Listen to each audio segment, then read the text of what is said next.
2 bulan kenal suami saya, disuruh menikah sama orang tua karena almarhum orang tua sangat mengerti agama. Saya sudah menikah 11 tahun. Dari awal menikah sampai sekarang saya selalu dianiaya lahir batin. KDRT, penghinaan, tidak ada nafkah batin dalam setahun kalau tidak diminta. Selalu selingkuh, berbohong, tidak berbuat. Apa ini? Soal apa ya? Tidak mungkin terbuka soal keuangan ya. Misal gaji 40 juta tapi cuma bilang 10 juta.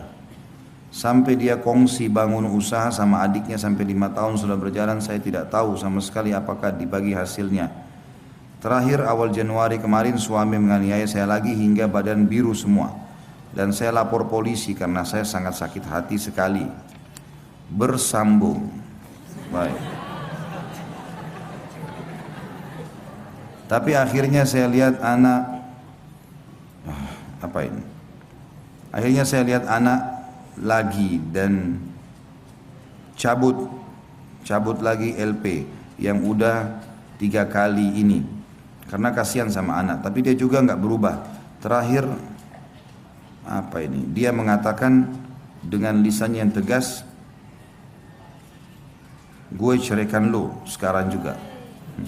Saya bilang ya apa-apa kalau memang cerai asal urusin cerainya sampai selesai dan beri hak-hak saya atau aku dan anak-anak sesuai dengan hukum agama.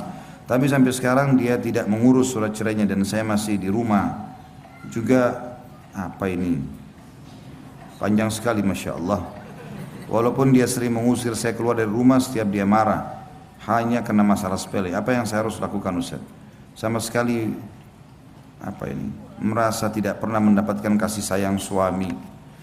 Pertama sekali tentu kalau posisi saya sedang ditanya, saya akan jawab sesuai dengan pertanyaan. Ibu kalau ada di sini yang direkayasa berdosa, jangan tunggangi fatwa. Itu dulu yang pertama. Yang kedua, setiap orang yang sedang ditanya hukum agama dan dia tahu, maka Rasulullah SAW sudah pesankan, kalau datang kepadamu seseorang yang matanya satu kecabut, jangan kamu terima sampai kamu sudah lihat rivalnya, lawannya. Mungkin dua-dua matanya sudah tercabut. Ya.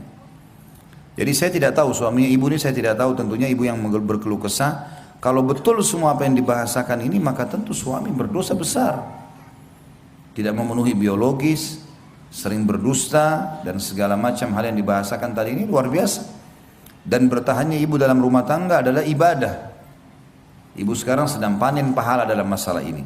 Tapi perlu diberikan masukan-masukan, ya, perlu didoakan. Ya. Dan kalau memang betul kondisi seperti ini dan sudah berjalan bertahun-tahun tidak mau berubah, maka saran saya puncaknya, syaratnya ya, memang sudah berusaha, sudah ikhtiar, sudah nasihatin, sudah doakan, masih saja istikharahkan kepada Allah. Salat 2 rakaat minta petunjuk sama Allah. Saran saya baca buku doa yang ada doa istikharahnya. Setelah salam kalau tidak hafal boleh pegang bukunya. Baca. Di antaranya kan ya Allah kalau seandainya perkara rumah tangga ini baik buat diriku, agamaku, ya kehidupan akhiratku dan kehidupan duniaku dan kehidupan akhiratku, maka berkahilah, mudahkanlah gitu kan, dan catatkan sebagai takdirku. Dan kalau seandainya perkara mempertahankan rumah tangga ini buruk buatku, agamaku, urusan duniaku dan urusan akhiratku, maka pisahkanlah ya. Pisahkanlah dan tunjukkanlah kebaikan dimanapun itu teradakan atau terarahkan.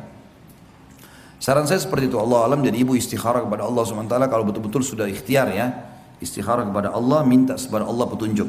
Kalau memang Allah mudahkan dia akhirnya ajukan perceraian, berarti itu yang terbaik. Kalau misalnya dia tidak ajukan perceraian, ibu juga di rumah masih tetap ada nafkah ya, masih ada rumah, anak-anak masih bisa diselamatkan dari sisi agama, mungkin memang Allah malah ingin tinggikan derajat ibu dengan cobaan ini ya. Tapi kesimpulan dari semua yang pernah ditanyakan ini teman-teman sekalian, memang wasiat agama penting, luar biasa itu. Agama menyuruh kita menikah dengan orang yang beragama. Beragama ini penting. Laki-laki diwasiatkan begitu, perempuan diwasiatkan begitu. Sudah sering saya bilang, hadis Nabi SAW, tungkahul mar'atu li arba'ah. Wanita umumnya dinikahi laki-laki karena 4 hal. Limaliha karena kekayaannya, lihasabiha karena keturunannya, lijamaliha karena kecantikannya, walidiniha dan karena agamanya. Fadfar bidzatid din taribat yadak. Pilih wanita yang beragama, hidupmu akan tentram. Itu bagi laki-laki. Bagi perempuan juga begitu. Rasulullah SAW bersabda, idza ja'akum man tardawna dinahu wa khuluquhu fazawwiju illam taf'alu takun fitnatun fil ardi wa fasadun kabir. Takun fitnatun fil ardi wa fasadun kabir. Kalau hai wanita dan hai wali wanita, ayahnya, kalau telah datang kepada kalian laki-laki yang kalian ridhoi agamanya, beragama, sholat 5 waktu, faham agama, ya, dan akhlaknya, karena akhlaknya akan terbentuk perilakunya, santun tutur katanya, maka terima lamarannya, kalau tidak akan terjadi kerusakan di muka bumi, fitnah dan kerusakan. Kata ulama terjadinya perceraian dan kekerasan di rumah tangga. Cuma qadarullah masya'afal, ini sudah terjadi. Bagi yang belum terjadi, belum menikah, maka pilih baik-baik. Sampai kata Nabi SAW, wala amatun sauda'un kharma dhatud din khair. Wanita yang beragama walaupun budak berkulit hitam kharma, nggak ada pemisah hidungnya, lubang hidungnya satu, tetap beragama, itu lebih baik. Jadi saran saya tadi, Allah alam begitu, nasihatin luruskan, kalau enggak istikharahkan, ikuti hasilnya setelah itu.